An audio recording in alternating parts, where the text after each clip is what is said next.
ಮಹಾಕುಂಭ ಮೇಳ ಇಡೀ ವಿಶ್ವವೇ ಪ್ರಯಾಗ್ರಾಜ್ನತ್ತ ಮುಖ ಮಾಡ್ತಾ ಇದೆ.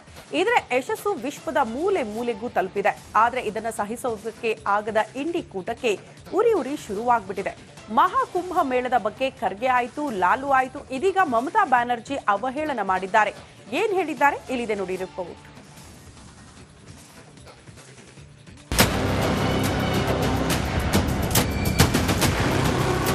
ಮಹಾಕುಂಭ ಜಗತ್ತಿನ ಅತಿ ದೊಡ್ಡ ಧಾರ್ಮಿಕ ಮೇಳ. 144 ವರ್ಷಗಳ ಬಳಿಕ ಬಂದಿರುವ ಈ ಮಹಾಕುಂಭಕ್ಕೆ ಹಿಂದೂಗಳ ಸುನಾಮಿಯೇ ಅಪ್ಪಳಿಸಿದೆ. ಪುಣ್ಯ ಸ್ನಾನಕ್ಕೆ ಬರೋಬ್ಬರಿ 36 ದಿನಗಳು ಉರುಳಿದ್ದು ಇನ್ನು 9 ದಿನ ಮಾತ್ರ ಬಾಕಿ ಇದೆ. ವಿಶ್ವದ ಮೂಲೆ ಮೂಲೆಯಿಂದ ಲಕ್ಷಾಂತರ ಭಕ್ತರು ಕುಂಭದಲ್ಲಿ ಭಾಗಿಯಾಗಿ ತ್ರಿವೇಣಿ ಸಂಗಮದಲ್ಲಿ ಮಿಂದೆದ್ದು ಪುನೀತರಾಗ್ತಿದ್ದಾರೆ. ಆದರೆ ಇದನ್ನು ಕಂಡು ಇಂಡಿ ಕೂಟಕ್ಕೆ ಉರಿ ಶುರುವಾಗಿದೆ. महाकुंभ यश जो छोटे से रील्स के जरिए जितने भी शूट किए वो हटा दिए जाए. ಸದ್ಯ ಕೊಳಕು ರಣವೀರ್ ಬಂಧನದಿಂದ ರಿಲೀಫ್ ಹೊಂದಿದ್ದು ವಿಚಾರಣೆ ಮುಂದುವರಿಯಲಿದೆ. ಆದರೆ ಕಾರ್ಯಕ್ರಮದ ಶೋಗಳು ಬಂದ್ ಆಗೋದ್ರಿಂದ ಯೂಟ್ಯೂಬರ್ಗೆ ಸಂಕಷ್ಟದ ಕಾಲ ಎದುರಾಗುವ ಸಾಧ್ಯತೆ ಇದೆ. News desk, republic Kannada.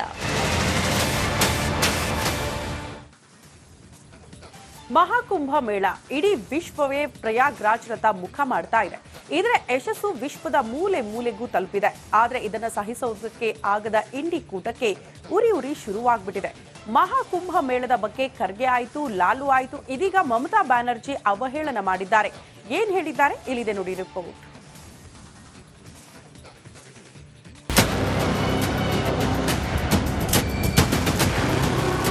Maha Kumbh ಜಗತ್ತಿನ ಅತಿ ದೊಡ್ಡ ಧಾರ್ಮಿಕ ಮೇಳ. 144 ವರ್ಷಗಳ ಬಳಿಕ ಬಂದಿರುವ ಈ ಮಹಾಕುಂಭಕ್ಕೆ ಹಿಂದೂಗಳ ಸುನಾಮಿಯೇ ಅಪ್ಪಳಿಸಿದೆ. ಪುಣ್ಯ ಸ್ನಾನಕ್ಕೆ ಬರೋಬ್ಬರಿ 36 ದಿನಗಳು ಉರುಳಿದ್ದು ಇನ್ನು 9 ದಿನ ಮಾತ್ರ ಬಾಕಿ ಇದೆ. ವಿಶ್ವದ ಮೂಲೆ ಮೂಲೆಯಿಂದ ಲಕ್ಷಾಂತರ ಭಕ್ತರು ಕುಂಭದಲ್ಲಿ ಭಾಗಿಯಾಗಿ ತ್ರಿವೇಣಿ ಸಂಗಮದಲ್ಲಿ ಮಿಂದೆದ್ದು ಪುನೀತರಾಗ್ತಿದ್ದಾರೆ. ಆದರೆ ಇದನ್ನು ಕಂಡು ಇಂಡಿ ಕೂಟಕ್ಕೆ ಉರಿ ಶುರುವಾಗಿದೆ.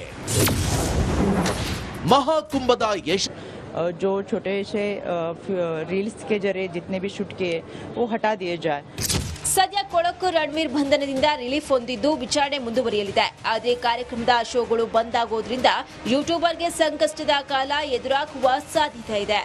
News desk, republic Kannada. ನಾಳೆ ದೆಹಲಿ ನೂತನ ಮುಖ್ಯಮಂತ್ರಿ ಪದಗ್ರಹಣ ಫಿಕ್ಸ್. ಇವತ್ತೇ ಬಿಜೆಪಿಯಲ್ಲಿ ಅಚ್ಚರಿಯ ಅಭ್ಯರ್ಥಿ ಆಯ್ಕೆ ಆಗುವುದು ಕೂಡ ಗ್ಯಾರಂಟಿ. ಬಿಜೆಪಿ ಶಾಸಕಾಂಗ ಸಭೆಯಲ್ಲಿ ನೂತನ ನಾಯಕನ ಆಯ್ಕೆಯಾಗಿದೆ. ಅಧಿಕೃತವಾಗಿ ಘೋಷಣೆ ಒಂದೇ ಬಾಕಿ. ದೆಹಲಿ ಸಿಎಂ ಆಯ್ಕೆಗಾಗಿ ಬಿಜೆಪಿ ಶಾಸಕಾಂಗ ಸಭೆ ನಿಗದಿಯಾಗಿದೆ. ನಾಳೆ ಬೆಳಗ್ಗೆ 11 ಗಂಟೆಗೆ ದೆಹಲಿ ಸಿಎಂ ಪ್ರಮಾಣ ವಚನ ಸ್ವೀಕಾರ ಸಮಾರಂಭ ನಡೆಯುತ್ತೆ. ಸಿಎಂ ಪ್ರಮಾಣ ವಚನ ಸ್ವೀಕಾರಕ್ಕೆ ಸಮಯ, ದಿನಾಂಕ ಎಲ್ಲವೂ ಕೂಡ ನಿಗದಿಯಾಗಿದೆ. ಆದರೆ ಆ ಮುಹೂರ್ತದಲ್ಲಿ ಯಾರು ಸಿಎಂ ಆಗಿ ಪ್ರಮಾಣ ವಚನ ಸ್ವೀಕಾರ ಮಾಡ್ತಾರೆ ಅನ್ನೋದೇ ಸದ್ಯ ಇರುವಂತಹ ಕುತೂಹಲ. 2-3 ಹೆಸರು ರೇಸಲ್ ಇದ್ರೂ ಕೂಡ ಅದನ್ನ ಹೊರತುಪಡಿಸಿ ಅಚ್ಚರಿಯ ಅಭ್ಯರ್ಥಿ ಏನಾದ್ರೂ ಘೋಷಣೆ ಆಗಬಹುದಾ ಬಿಜೆಪಿ ಪಾಳಿಯದಂತ. ಯಾಕಂದ್ರೆ ಪ್ರತಿ ಬಾರಿ ಕೂಡ ಬಿಜೆಪಿ ಅಂಥ ಬದಲಾವಣೆಗಳಿಗೆ ಮುನ್ನುಡಿಯಾಗಿದೆ. ಈ ಹಿಂದೆ ಕೂಡ ಅಚ್ಚರಿ ಅಭ್ಯರ್ಥಿಗಳು ಯಾರು ಕೂಡ ನಿರೀಕ್ಷೆ ಮಾಡದಂತ ಹೆಸರುಗಳನ್ನ ಕೂಡ ಘೋಷಣೆ ಮಾಡಿದ ಉದಾಹರಣೆ ಬಿಜೆಪಿ ಪಾಳಿಯದಲ್ಲಿ ಇದೆ. ಹಾಗಾಗಿ ದೆಹಲಿ ಮಟ್ಟಿಗೂ ಕೂಡ ಅಚ್ಚರಿಯ ಅಭ್ಯರ್ಥಿನ ಅಥವಾ ಮಾಜಿ ಸಂಸದ, ಮಾಜಿ ಮುಖ್ಯಮಂತ್ರಿಯ ಮಗ ಪರ್ವೇಶ್ ಅವರ ಹೆಸರೇನು ರೇಸಲ್ ಕೇಳಿ ಬರ್ತಾ ಇದೆ. ಅವರೇ ಅಂತಿಮವಾಗಿ ದೆಹಲಿಯ ಚುಕ್ಕಾಣಿ ಹಿಡಿದು ಸಿಎಂ ಆಗಿ ಪ್ರಮಾಣ ವಚನ ಸ್ವೀಕಾರ ಮಾಡಬಹುದಾ? ಇಂಥದೊಂದು ಕುತೂಹಲ ಅಂತೂ ಇದೆ.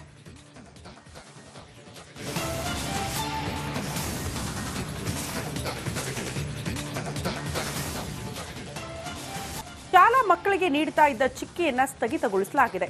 2 ಕಾರಣ ಕೊಟ್ಟು ಚಿಕ್ಕಿ ವಿತರಣೆಯನ್ನ ನಿಲ್ಲಿಸಿದೆ ಸರ್ಕಾರದ ಈ ನಡೆಗೆ ಬಿಜೆಪಿ ಈಗ ಕೆಂಡ ಕಾರಿದೆ. ಈ ಕುರಿತ ಒಂದು ರಿಪೋರ್ಟ್ ಇಲ್ಲಿದೆ ನೋಡಿ.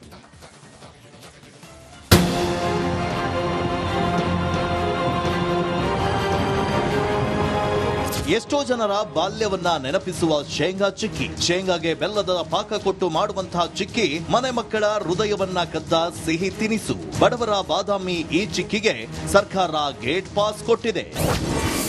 ಶಾಲಾ ಮಕ್ಕಳಿಗೆ ನೀಡ್ತಿದ್ದ ಚಿಕ್ಕಿ ಸ್ಥಗಿತಕ್ಕೆ ಆದೇಶ. 2 ಕಾರಣ ಕೊಟ್ಟು ವಿತರಣೆ ನಿಲ್ಲಿಸಿದ ಸರ್ಕಾರ. ಎಸ್, ಬಿಸಿಯೂಟ ಯೋಜನೆಯಡಿ ಸರ್ಕಾರಿ ಹಾಗೂ ಅನುದಾನಿತ ಶಾಲೆಗಳ 1ರಿಂದ 10ನೇ ತರಗತಿ ಮಕ್ಕಳಿಗೆ ಪೂರಕ ಪೌಷ್ಟಿಕ ರೂಪದಲ್ಲಿ ಚಿಕ್ಕಿಯನ್ನ ವಿತರಿಸಲಾಗ್ತಾ ಇದೆ. ಆದ್ರೆ ಇದೀಗ ಶಿಕ್ಷಣ ಇಲಾಖೆ ರಾಜ್ಯದಲ್ಲಿ ಇನ್ಮುಂದೆ ಶಾಲಾ ಮಕ್ಕಳಿಗೆ ಚಿಕ್ಕಿಯನ್ನ ನೀಡೋದಿಲ್ಲ ಅಂತ ಆದೇಶದಲ್ಲಿ ಹೇಳಿದೆ.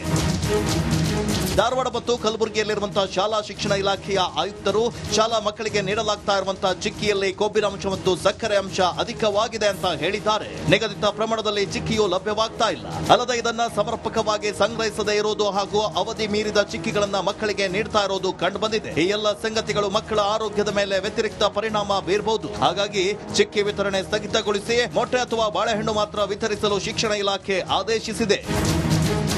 ಮೊಟ್ಟೆ ಅಥವಾ ಬಾಳೆಹಣ್ಣನ್ನು ಮಾತ್ರ ವಿತರಿಸಲು ಪ್ರತ್ಯೇಕವಾದ ಮಾರ್ಗಸೂಚಿಯನ್ನ ಹೊರಡಿಸುವಂತೆ ಶಾಲಾ ಶಿಕ್ಷಣ ಮತ್ತು ಸಾಕ್ಷರತಾ ಇಲಾಖೆಯ ಆಯುಕ್ತರಿಗೆ ಸೂಚನೆ ನೀಡಿದೆ. ಈ ನಡುವೆ ಪರಿಷತ್ ವಿಪಕ್ಷ ನಾಯಕ ಛಲವಾದಿ ನಾರಾಯಣಸ್ವಾಮಿ ಆಕ್ರೋಶವನ್ನ ಹೊರಹಾಕಿದ್ದಾರೆ.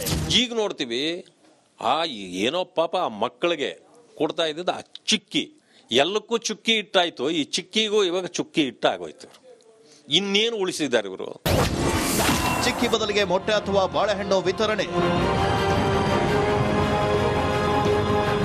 ಇನ್ನು ಮಧ್ಯಾಹ್ನ ಊಟ ಯೋಜನೆಯಡಿ ಶಾಲೆಯ ಮಕ್ಕಳಿಗೆ ಚಿಕ್ಕಿಯ ಬದಲಾಗಿ ಮೊಟ್ಟೆ ಅಥವಾ ಬಾಳೆಹಣ್ಣುಗಳನ್ನು ನೀಡಬೇಕೆಂದು ಇಲಾಖೆ ಆದೇಶಿಸಿದೆ. 2021ರಲ್ಲಿ ಮಧ್ಯಾಹ್ನ ಬಿಸಿಯೂಟ ಯೋಜನೆಯಡಿ ಮಕ್ಕಳಿಗೆ ಪರ್ಯಾಯವಾಗಿ ಬಾಳೆಹಣ್ಣಿನ ಬದಲಿಗೆ ಚಿಕ್ಕಿ ನೀಡಲು ಆರಂಭಿಸಲಾಗಿತ್ತು. ಮೊಟ್ಟೆ ದಿನದ ಶಾಲಾ ಮಕ್ಕಳಿಗಾಗಿ ಈ ಕ್ರಮ ಕೈಗೊಳ್ಳಲಾಗಿತ್ತು. ಆದರೆ ಇದೀಗ ಸರ್ಕಾರ ಮಕ್ಕಳ ಅಚ್ಚುಮೆಚ್ಚಿನ ಚಿಕ್ಕಿಯನ್ನ ಕೈಬಿಟ್ಟಿರೋದು ಬೇಸರವನ್ನ ತರಿಸಿದೆ. Bureau report, republic Kannada.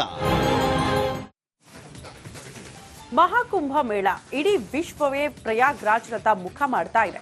ಇದರ ಯಶಸ್ಸು ವಿಶ್ವದ ಮೂಲೆ ಮೂಲೆಗೂ ತಲುಪಿದೆ. ಆದರೆ ಇದನ್ನು ಸಹಿಸೋದಕ್ಕೆ ಆಗದ ಇಂಡಿ ಕೂಟಕ್ಕೆ ಉರಿ ಶುರುವಾಗ್ಬಿಟ್ಟಿದೆ. ಮಹಾಕುಂಭ ಮೇಳದ ಬಗ್ಗೆ ಖರ್ಗೆ ಆಯಿತು, ಲಾಲು ಆಯಿತು, ಇದೀಗ ಮಮತಾ ಬ್ಯಾನರ್ಜಿ ಅವಹೇಳನ ಮಾಡಿದ್ದಾರೆ. ಏನ್ ಹೇಳಿದ್ದಾರೆ ಇಲ್ಲಿದೆ ನೋಡಿ ರಿಪೋರ್ಟ್.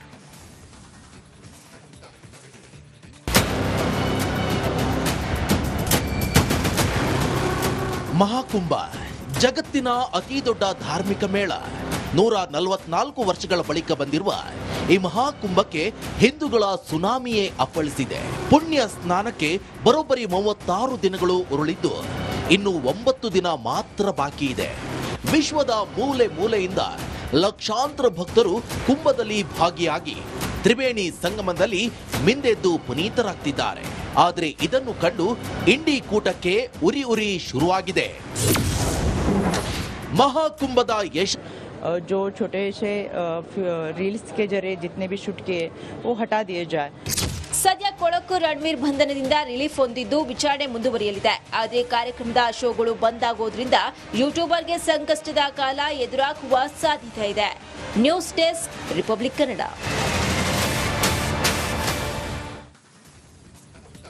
ರಾಜ್ಯದಲ್ಲಿ